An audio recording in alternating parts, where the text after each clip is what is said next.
Estamos ya hoy de comienzo, la primera semana de Cuaresma, aunque el tiempo litúrgico comenzó hace 4 días con el miércoles de ceniza. Hoy estamos ya en la víspera de la primera semana. Como dije, desde la sede es un camino intenso, son 40 días de una gran profundidad. Hay textos bíblicos, hay oraciones, hay prácticas que son como una limpieza, una cirugía, un cambio interior profundo que nos acerque a parecernos más en nuestra forma de vivir, de actuar, de hablar, de relacionarnos, se parezca más a Jesús y poder entonces entrar en la belleza del triduo pascual, jueves, viernes santo y domingo de Pascua y la vigilia de resurrección. Es un caminar realmente hasta ese momento y la liturgia va apuntando hacia este momento, 40 días donde hay cierto nivel de austeridad, incluso en el templo, en la liturgia. Como ven, no hay flores, no hay muchos colores, el color típico penitencial que es el morado. Todo eso va subiendo y subiendo en intensidad. El Viernes Santo el altar será totalmente desnudado, los sagrarios estarán vacíos, las fuentes de agua se secan y todo apunta a un momento en que finalmente la vida resurge y surge mejor porque es la vida de la Pascua. Marcos nos va a seguir acompañando, lleva semanas ya siendo nuestro evangelio de los domingos y también a veces durante la semana.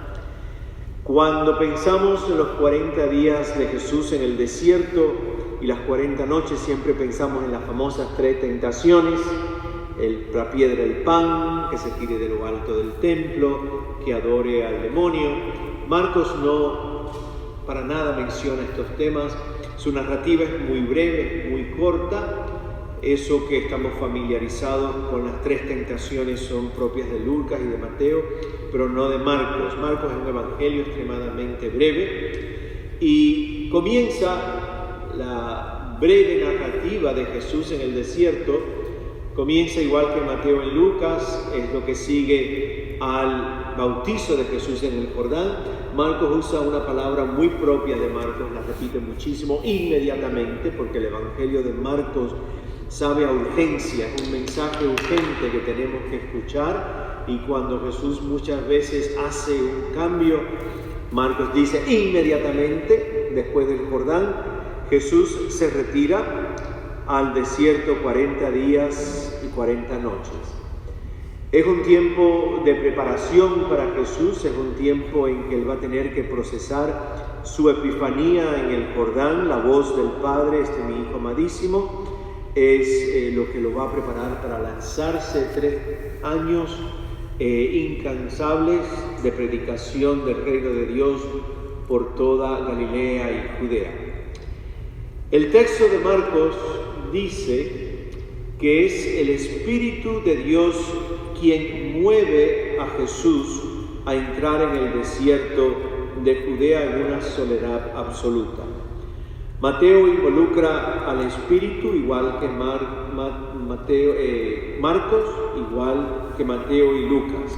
El Espíritu siempre está envuelto en toda esta actividad y movimientos y cambios de Cristo. El Espíritu de Dios filtra la historia bíblica y filtra la historia tuya y mía definitivamente. El Espíritu inspira, santifica, purifica, fortalece a personas, incluso a eventos, incluso a lugares. El Espíritu va a descansar sobre Jesús Mesías. El Espíritu incluso concebirá la persona de Jesús en el vientre de su madre, lo va a iluminar en su ministerio profético y su ministerio de sanación. Sin la fuerza del Espíritu de Dios, la Iglesia ni siquiera hubiese progresado, el Evangelio no se hubiese anunciado, la Iglesia no hubiese podido crecer, la Iglesia no pudiese renovarse, nosotros no pudiésemos ser perdonados y simplemente sin el Espíritu no estaríamos aquí. Esa es la realidad. El Espíritu incluso mueve a Jesús. Ahora, con toda intención y alevosía yo estoy utilizando el verbo mueve a Jesús. Pero el texto de Lucas no dice mueve, sino que dice impulsó. Y busqué varias traducciones y es fascinante. Unas traducciones dicen que el Espíritu impulsó a Jesús, otras dicen que el Espíritu llevó a Jesús, otras dicen que lo empujó literalmente al desierto, y la Biblia de Jerusalén, una de las mejores traducciones en español, dice que el Espíritu lo empuja, convierte al verbo en presente.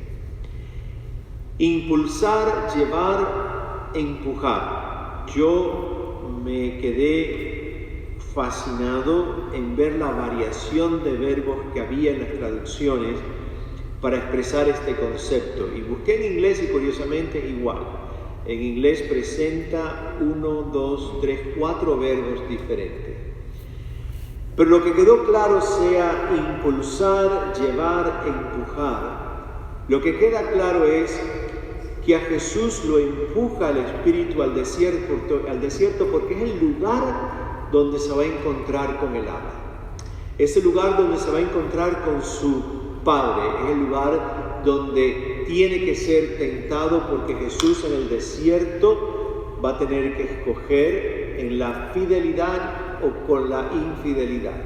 Jesús en el desierto tendrá que escoger y hacer decisiones radicales y absolutas. Es el momento de la verdad, y ese momento de la verdad del desierto va a llegar a su culmen en Getsemaní.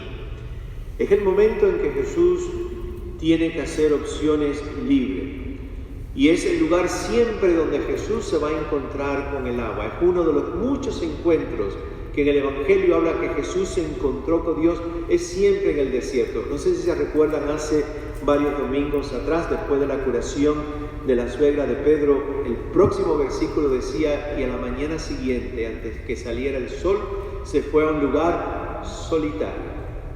Busca siempre a Dios en la soledad, a Dios su Padre, porque son los momentos en que tiene que renovar decisiones, son los momentos en que Jesús tiene que reenfocar quién es y para qué vino. Segundo, el Espíritu lo lleva al desierto, y me doy cuenta que es lo mismo que ocurre en tu vida y en la mía.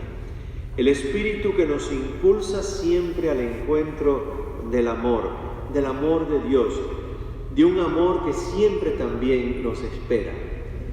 Así de generoso y bondadoso es Dios. Dios por un lado nos empuja y por el otro lado nos ala. La misma fuerza que te da un empujón a ti y me impulsa a ti y a mí, es la misma fuerza que nos está alando hacia sí misma.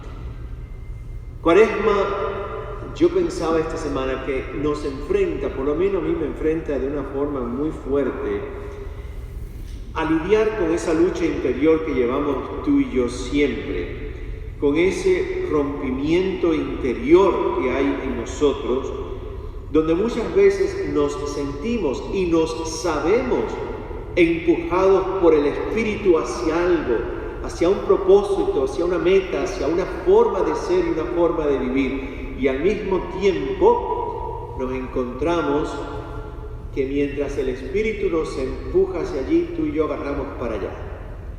Y comienza esa lucha interior, tuya y mía, eso que yo llamé este fin de semana el tira y encoge, entre Dios y yo, entre Dios y tú. Nos empuja a la vida y una parte nuestra se descarrila y busca otras opciones y busca otros caminos. ¿Y qué ocurre como consecuencia de no querer ir a donde siento que el Espíritu me empuja y hacia donde siento que el Espíritu me ala? ¿Qué ocurre? El desierto es un lugar de soledad para encontrarme con Dios. Pero cuando tú y yo de alguna forma hemos optado por no dejarnos llevar por el Espíritu, la soledad que empezamos a experimentar no es la del desierto. Es la soledad de un vacío interior muy grande. Es la soledad de un sinsentido, es una soledad que realmente nos entristece profundamente. Es una soledad que cuando empieza a crecer dejamos de soñar, dejamos de creer, dejamos de esperar, dejamos de amar. Es una soledad que a medida que se intensifica nos va quitando la pasión por Dios y la pasión por la gente. Cuaresma es el tiempo para que tú y yo pidamos diariamente y constantemente la gracia de que podamos vivir en una profunda armonía entre el empujón de Dios y el alón de Dios. Que nuestras voluntades de alguna forma y nuestras libertades cedan ante ese movimiento interior que tú y yo sentimos, que es de Dios, ese alón de Dios que nos invita a ser uno con Dios. Pedir la gracia de que de alguna forma podamos entrar en ese proceso, y voy a utilizar una palabra muy cuaresmal, un proceso de conversión, que significa básicamente bajar la guardia, bajar el ego, dejar las perretas, los antojos, los controles a un lado, para que de alguna forma, finalmente tú y yo podamos tener armonía entre el empujón que sentimos que Dios nos está dando y el alón que sentimos que Dios nos está dando. Tú y yo a veces, por nuestras cabezas duras que somos, cortamos el hilo entre el empujón y el alón y caemos en un vacío de soledad y de tristeza muy grande. En esta noche le decimos al Espíritu de Dios: empújanos, Señor, Espíritu de vida, hálanos al desierto, al encuentro de Cristo pobre y crucificado y resucitado de entre los muertos. En esta noche le decimos al Señor: ayúdanos a no meter un tijeretazo en ese cordón de vida que es un empujón tuyo y un alón tuyo. Que haya armonía en nuestro interior, que pongamos nuestras voluntades a tono con la voluntad de Dios también.